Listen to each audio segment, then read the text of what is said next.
So I want to ask you, what do you think separates the businesses that, you've worked with brands like PetCircle, Airbnb, Spotify, some of the biggest brands in the world, and also a bunch of startups, right? What do you find separates the brands that absolutely crush it and some that it's a bit harder? I feel like there's not one answer, because sometimes on the startups that I've seen, like the smaller brands in e-com, say, it's like just a crazy good product. Yeah. But then you've got brands like PetCircle, where they're like a retailer and they've just got a really good operation team, investment, and like a lot of capital to just gain market share against the So competition. you think capital is a massive advantage then? For sure. Yeah. For sure. In what way? But strategic capital, like in the way that you can outbid and lose money on your competitors in advertising, say, and gain market share. Yeah. That's what we've been talking about a lot lately, like LTV-based acquisition, which has become more and more popular, but I think it's becoming more and more necessary at the rate, like with all the platforms, CPMs or cost to advertise is going through the roof. Yeah. It's almost like that's the only way, not the only way, but your ability to run profitable on first sale is getting so much harder. Yeah. I think like it's very like obviously Silicon Valley way or startup way in the venture capital realm, where like you lose heaps of money for like 10 years maybe, or 5 years, and then like Uber, still not making a profit. Exactly. But again, there's heaps of business. It's like not one size fits all. There's heaps of businesses that are very profitable, right? And they're e-com and they're doing quite well. So I don't think that's the only way. It's just a way. Yeah. To me, it's a bit more scary of a way, because like you don't really know, and you obviously need investors. So well, you're taking more of a punt, right? Yeah, taking a massive punt. What do you think? Like, what are some things that you've seen? Yeah, so I actually just did a presentation for the boys inside. It was great. Thank you. On the demand engine, which is actually funny that you asked that, because that's the framework that I've built to replicate the success that I've seen from at least a marketing lens. Like, I'm more marketing focused as opposed to product development. Yeah. So if you have a good product or service, the demand engine is a framework that I've built that helps absolutely put gasoline on the fire if you have a good product. Yeah. And just to give a quick bit of context on what that looks like is every single purchase that either of us make, from the clothes that we wear to the synced coffee you're drinking to the Apple iPhones that we buy, everything, houses, ties back to 4 things: status, trust, value, and desire. Without any of those things, there's no purchase that gets made. Right? People need to get a status gain from purchasing. They need to clearly see the value. They need to trust that you're the person they need to trust that it's not a scam, and there needs to be clear value there. Status, trust, value, and desire. But also tying that back is like they're very ambiguous terms. Like, what do those even mean? Yeah. Right? So then there's 8 pillars of content that every brand should be almost building their customer acquisition around, that I've seen work, right? The 8 pillars are social proof, so showing that customers actually love your product and validating it. Like, some of the best ads and content we've seen rip is just a show reel of customers having a positive reaction to the product or service. Yeah. Right?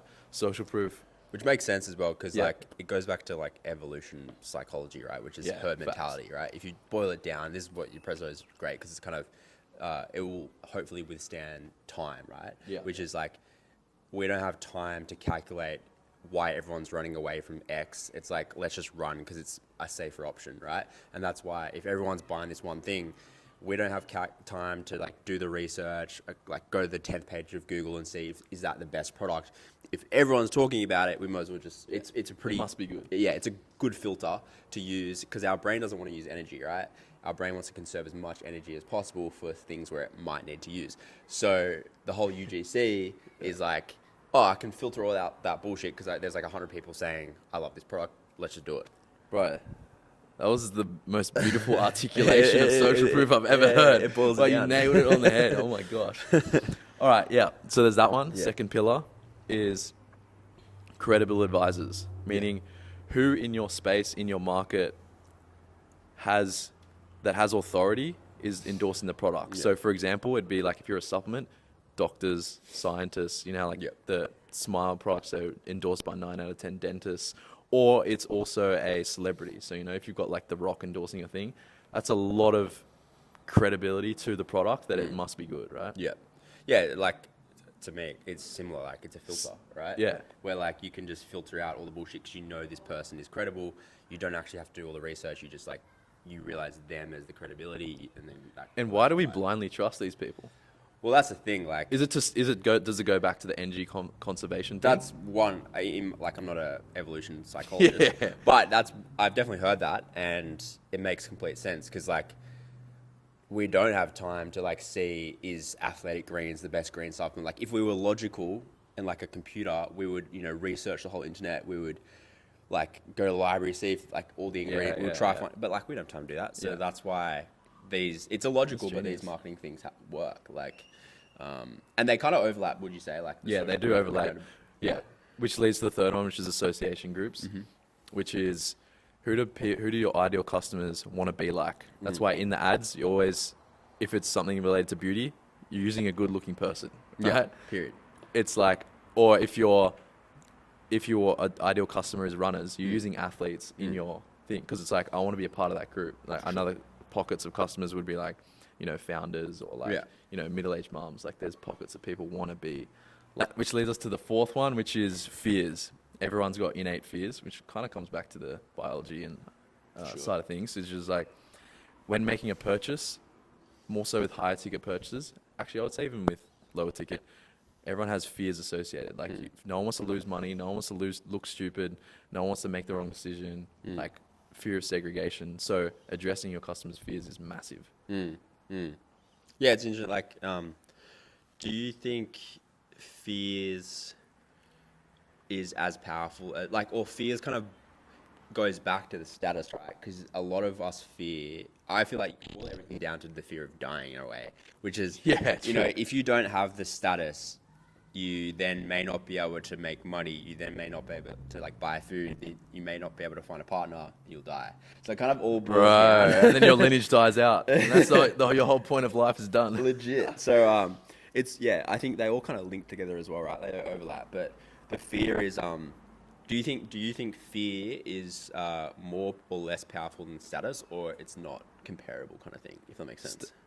So status is more the inner pillars. Yeah. Fears is an outer pillar. Yeah. But ultimately status is the most powerful one, I would say. Yeah. Like, think about it, right?